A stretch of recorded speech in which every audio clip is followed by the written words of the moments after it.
जय गिरजापति दीन दयाला, सदा करत संतन प्रतिपाला।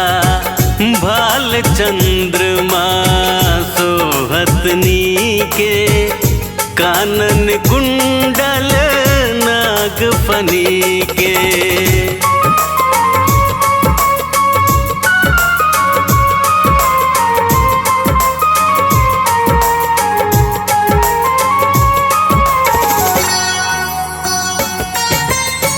अंग गौर शिर गंग बहाए, मुंड माल तन छार लगाए।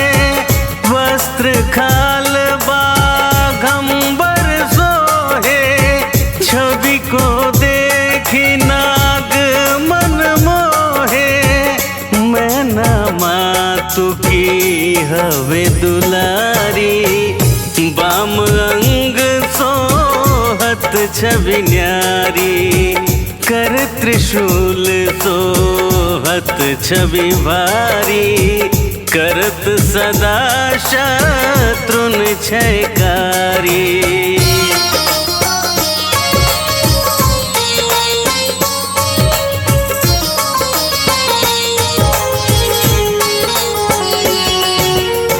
नंदी गणेश सोहे तह कैसे, सागर मध्य कमल है जैसे। कार्तिक श्याम और गणराऊ, या छवि को कहीं जात न काऊ।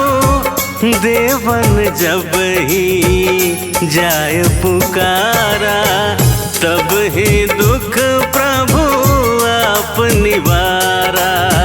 किया उपद्रव तारक भारी, देवन सब मिली तुम ही जुहारी।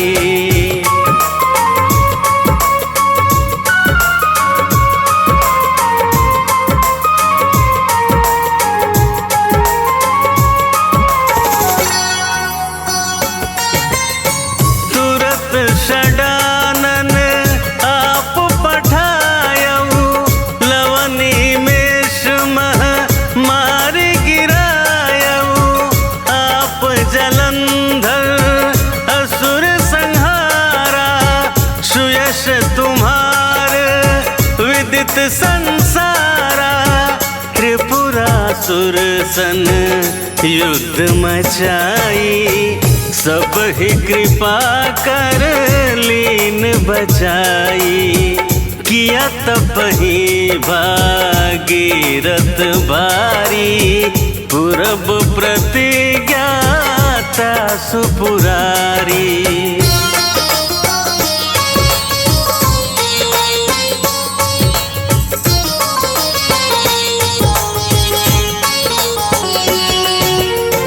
दानिन मह तुम समको नाही, सेवक स्तुति करत सदा ही। वेद नाम महिमा तव गाई, अकथ अनादि भेद नहीं पाई। प्रकटि उदधि मंथन में ज्वाला, जरत सुरासुर भय विहाला। किन्हीं दया तह करी सहाई, नीलकंठ तब नाम कहाई।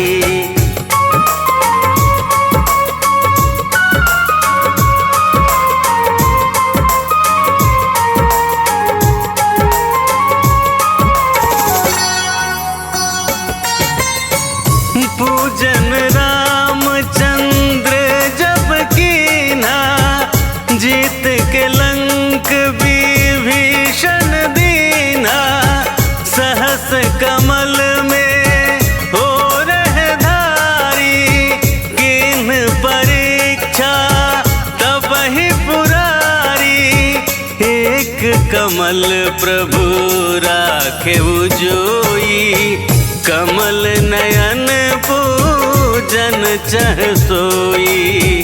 कठिन भक्ति देखी प्रभु शंकर, भय प्रसन्न दिए इच्छित वर।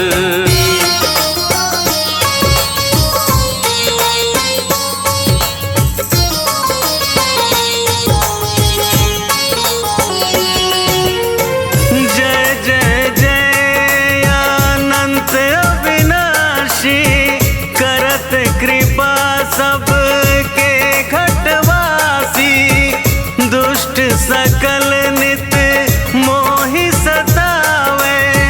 भ्रमत रहो मोहि चैन न आवे। त्राहि त्राहि में नाथ पुकारो, यही अवसर मोहि आन उबारो। ले त्रिशूल शत्रुन को मारो, संकट से मोहि आन उबारो।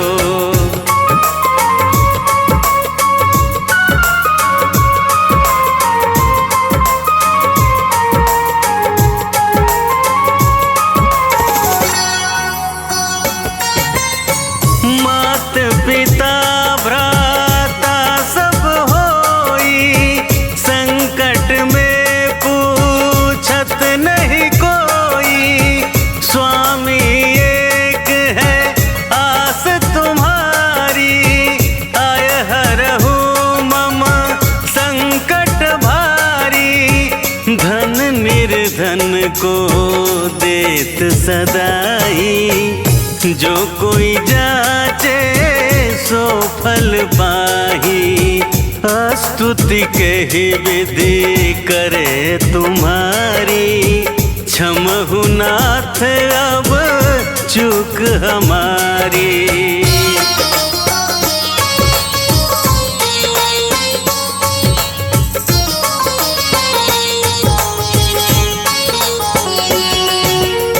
शंकर हो संकट के नाशन, मंगल कारण विघ्न विनाशन। योगी यति मुनि ध्यान लगावे, शारद नारद शीश नवावे। नमो नमो जय नमः शिवाय, सुर ब्रह्मादिक पार न पाय। जो यह पाठ करे मन लाई, तापर होत है शंभु साई।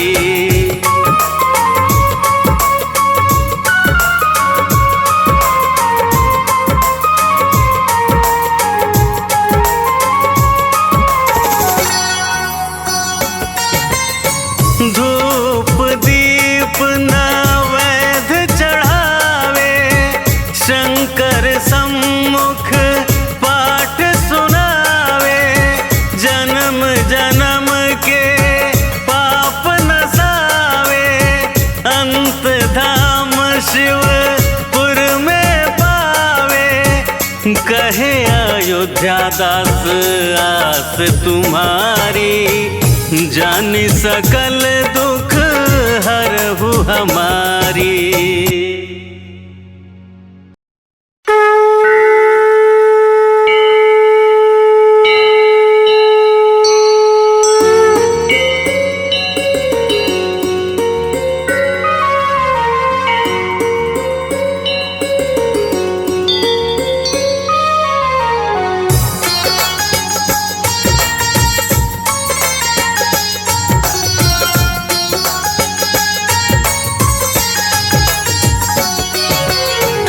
जय गिरजापति दीन दयाला, सदा करत संतन प्रतिपाला।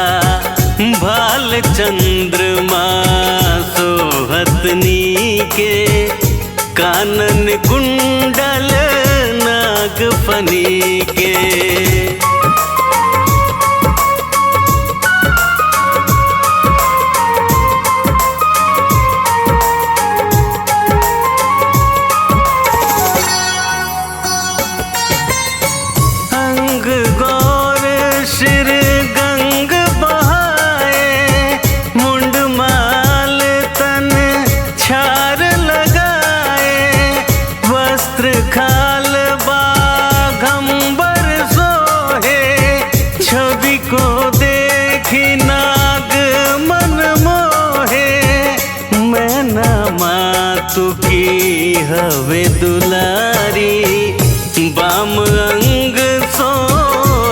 छवि न्यारी, कर त्रिशूल सोहत छवि भारी, करत सदा शत्रुन क्षयकारी।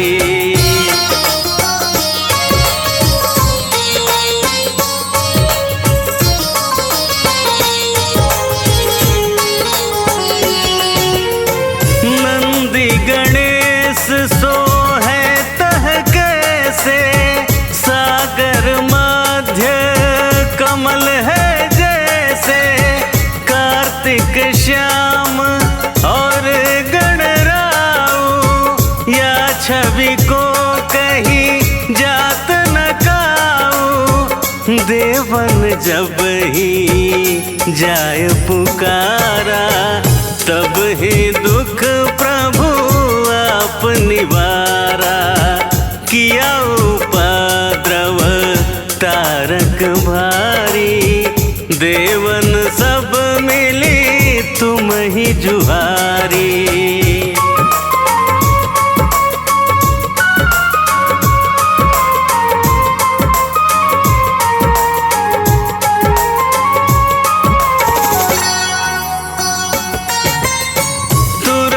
षडानन आप पठायऊ, लवनी में मह मारी गिरायऊ।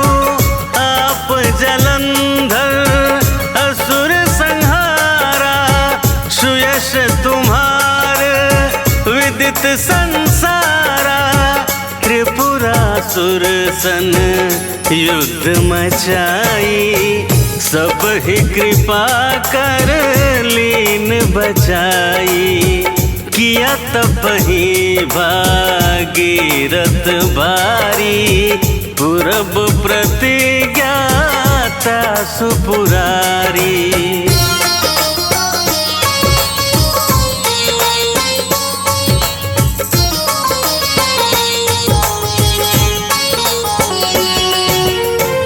दानिन मह तुम समको नाही, सेवक स्तुति करत सदा ही। वेद नाम महिमा तव गाई, अकथ अनादि भेद नहीं पाई।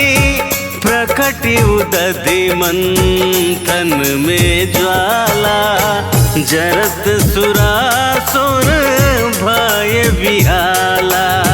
किन्हीं दया तह करी सहाई, नीलकंठ तब नाम कहाई।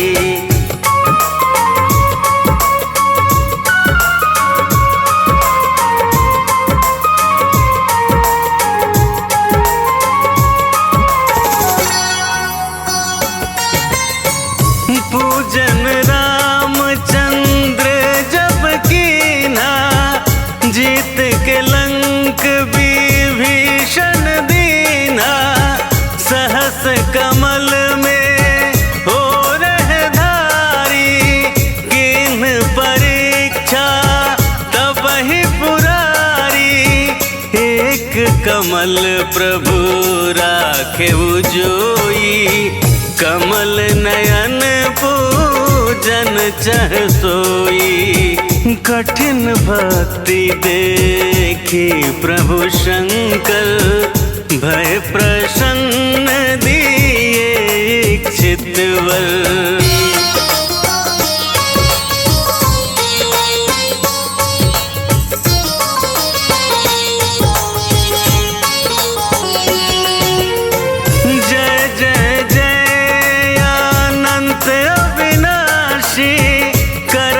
कृपा सबके घटवासी, दुष्ट सकल नित मोहि सतावे। भ्रमत रहो मोहि चैन न आवे। त्राहि त्राहि में नाथ पुकारो, यही अवसर मोहि आन उबारो। ले त्रिशूल शत्रुन को मारो, संकट से मोहि ज्ञान उबारो।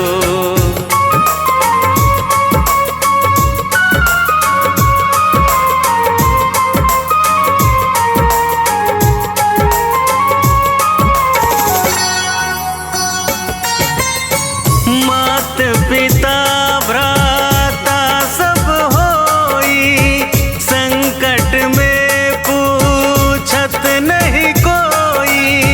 स्वामी एक है आस तुम्हारी, आय हरहु मम संकट भारी।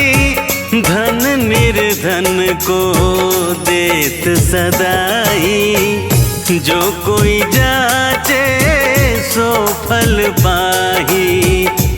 स्तुति कही विधि करे तुम्हारी, क्षमहु नाथ अब चूक हमारी।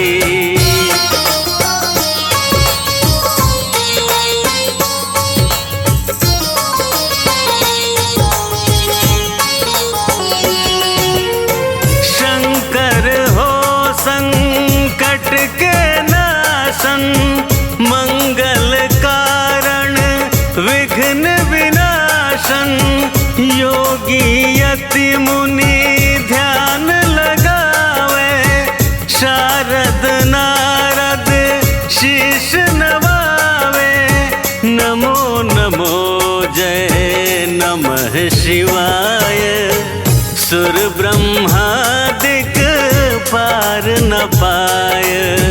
जो यह पाठ करे मन लाई, तापर होत है शंभु साई।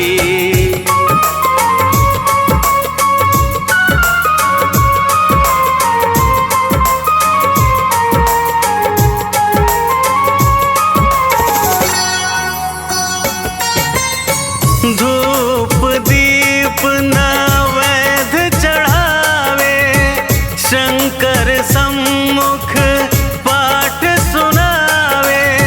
जन्म जन्म के पाप नसावे, अंत धाम शिवपुर में पावे। कहे अयोध्या दास आस तुम्हारी, जानी सकल दुख हरहु हमारी।